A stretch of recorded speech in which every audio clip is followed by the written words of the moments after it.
एक प्रभु सत्ता इसमें बाबा बात लिखी हुई है, प्रबद्धता पूर्ण सत्ता, तो वो सत्ता की बात हो रही है। मनुष्य में ज्ञान सत्ता है, ज्ञान सत्ता पूर्वक जीने की बात कर रहे हैं। प्रबुद्धता का मतलब ज्ञान संपन्न सत्ता।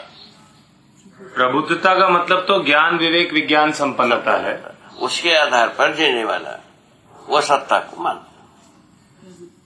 समझदारी के आधार पर जीने वाले परंपरा को प्रबुद्धता।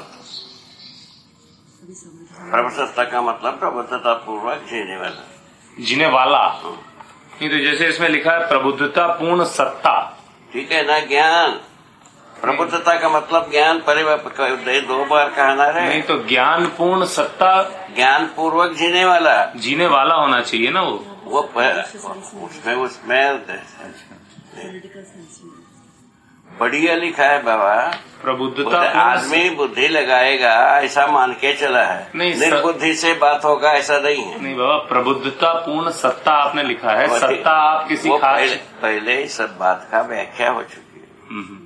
ज्ञान को अपन सत्ता के रूप में मानव में पहचाना, ज्ञान, ठीक है ना। सत्ता के रूप में व्यापक वस्तु को पहचाना, व्यापक वस्तु ही ऊर्जा है।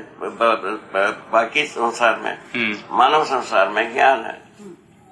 इस ढंग से पूरा हो गया। यही सूत्र, एक सूत्र पढ़ता हूँ, वो वही चीज कह रहा है क्या? इसे सूत्र को थोड़ा व्याख्यात है, सब जगह में वही।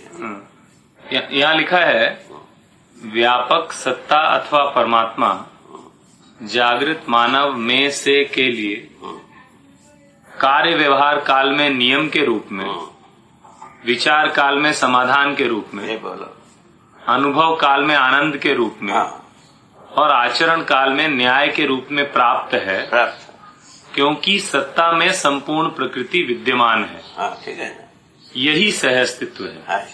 ऐसे सत्ता सर्वत्र विद्यमान है, माने ज्ञान सर्वत्र विद्यमान है। क्यों? व्यापक सत्ता सर्वत्र विद्यमान है। व्यापक सत्ता है मानव के द्वारा ज्ञान के रूप में प्रकट होता है। इतना ही तो पूरा सहअस्तित्व का प्रकटन का आधार इतना ही, अपेक्षा या लक्ष्य कहा जाए। नियति सहज लक्ष्य, मौन रूप में लक्ष्य इतनी, वही मानव के द्वारा प्रमाणित होता है। जब आप कहते हैं बाबा कि कार्य व्यवहार काल में नियम के रूप में, विचार काल में समाधान के रूप में, अनुभव काल में आनंद के रूप में, ये सब सत्ता और प्रकृति के सहअस्तित्व के प्रकटन है। हाँ, मनुष्य जो आचरण करता है उसी को लिखा है न रहे। ये सब तो मनुष्य का कृतियां हैं। मानव संस्कृति जिसको ना कहा जाए, वो मानव का आचरण में ये सब आता है। मतलब मानव में यही सहअस्तित्व का प्रमाण है, प्रमाण।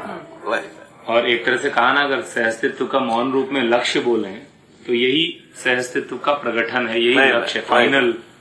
उसका मूल बात बताए ना, व्यापक सत्ता है मानव परंपरा में, जागृत मानव परंपरा में ज्ञान के रूप में प्रमाणित होता है। वो प्रमाण इस प्रकार से व्यवहार करते समय में कुछ कार्य धरती के और प्रकृति के साथ कार्य व्यवहार करेंगे, उस समय में कुछ सोच के रूप में कुछ, और उसके पश्चात इसके जो विचार के रूप में कुछ, अनुभव के रूप में कुछ, और इसके आचरण के रूप में। ये सभी बात को ज्ञान रूप में ही हम जीते हैं। इस बात को यही न्याय का आधार। तो ये जब बोलते हैं आप विचार काल में समाधान के रूप में, यहाँ पर विचार से आशा, इच्छा और विचार दोनों है या समाधान का पहले व्याख्या हो गया ना भाई? कल आप सब बात हो गई है। वो कोई चीज को एक दूसरे से संबद्ध नहीं कर पा रहे हैं, उसकी आवश्यकता है। जैसा कल आपसे बात हुई थी निवेदन विधि से, भाई मानव समझदार हो सकता है। समझदारी का मतलब है ज्ञान। ये बात हो गई। उसमें ज्ञान विवेक विज्ञान तीनों हो गया। उस तीनों आधार पर जो सोच विचार होता है ना, इसका नाम है सद्विचार। हाँ, वही सोच विचार ना। तो आप जिसको कह रहे थे इच्छा भी विचार भी सब सोच विचार तीनों आ गया। इच्छा और विचार दोनों आ गए। ठीक, वही पूछ रहे। ठीक है। उसके बाद आता है तो तीसरी स्थिति में यह बताया, उसके आधार पर योजना, तो योजना के आधार पर कार्य योजना, कार्य योजना के आधार पर फल परिणाम, फल परिणाम के आधार पर ज्ञान के अनुरूप होना, ज्ञान सम्मत हो पाना फल परिणाम, समाधान, ज्ञान के विपरीत होना समस्या। ठीक बात। इस ढंग से समस्या और समाधान का आधार मानव ही है। ठीक बात। दूसरा कोई धरती पर नहीं है जी। ज्ञान के अनुरूप होना का क्या अर्थ है बाबा? पहले ज्ञान को बताया है, पुनः वही नहीं, आपका क्या मतलब? नहीं नहीं बाबा, एक बार ज्ञान पहले बता दिया है। तो ज्ञान को तो आपने कहा है सत्ता में संपृक्त प्रकृति ज्ञान है। समझा? सहअस्तित्व प्रमाणित होना मूल रूप में ज्ञान है मेरे अनुसार। तो जब मानव में ज्ञान की बात कहा है, अस्तित्व में ज्ञान रूप में कैसा है बताया है, सभी प्रकृति के साथ कैसा है बताया है, मानव के साथ न्याय की बात किया है। इसमें मानव जो है ना सत्ता को जो व्यवहार काल में, विचार काल में, व्यवहार काल में, अनुभव काल में कैसा प्रमाणित करता है, इसको पता है। वो बढ़िया है। ठीक बात है। परिभाषाओं का प्रयोजन के अर्थ में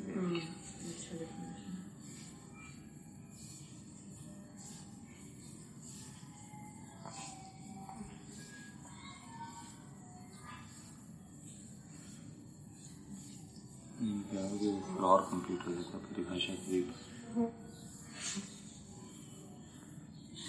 ये मुख्य बात वही है। अभी जो समाधान का प्रोसेस बताया, समाधान मानव परंपरा में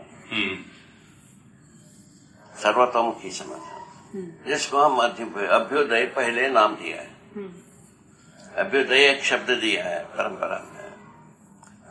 निश्चय सा अभ्युदय करा सा धर्म, वैशेषिक नाम की दर्शन लिखा है, उसमें लिखा है। वो अभ्युदय का मतलब उस समय में पूछा, अभ्युदय क्या है पूछने पर जो मनुधर्म शास्त्र में 4 वर्ण 4 आश्रमों का नीति कर्म में लिखा है, उसको अभ्युदय माना। ठीक है ना? ठीक है। और निश्चय को अस्तित्व विहीन निर्गुण मोक्ष को माना, वैशेषिक दर्शन। ये आध्यात्मिक वेदांत के अनुकूल है, वो शास्त्र माना गया है इस आधार पर। समझ में आ गया? अभी अभ्युदय को अपन प्रतिपादित किया है सर्वतोमुखी समाधान। ठीक, सर्वतोमुखी समाधान। सर्वतोमुखी समाधान कहाँ से आता है? अभी बताया। मानव ही सर्वतोमुखी समाधान का प्रोडक्शन देने वाला मिशन है। ठीक है, ये बताया। एक यंत्र है मानव, जीवन और शरीर का संयुक्त रूप में। तो जीवन और शरीर का संयुक्त रूप में जो करता है समाधान, जीवन के अर्थ में माने 90%, 10% व्यवहार के अर्थ में। इसे समझाइएगा सर। जीवन के अर्थ में सुखी होने के लिए समाधान बराबर सुख लिखा है। तो ऐसा क्यों कह रहे हैं कि 90% उसमें 10% जो है ना समृद्धि के अर्थ में इन्वेस्ट होता है, जीवन के बाद दूसरे प्रकृति के साथ इन्वेस्ट। तो अभी आपने बोला जैसे समाधान मानव परंपरा में है, परंतु जैसे अनुभव युक्त मनुष्य जो है उसका समाधान होना अपने में तो है ही, वही प्रमाण क्रम से, वही समाधान क्रम से आता है। ये क्रम बता दिया है, जिस क्रम से मानव में समाधान प्रमाणित होता है उसको उल्लेख करते हैं, उसको अध्ययन कराया जा सकता, उसको अच्छे तरह से अनुभव मूलक विधि से जीता है आदमी, वो इसको अध्ययन कराया जा सकता। ठीक बात।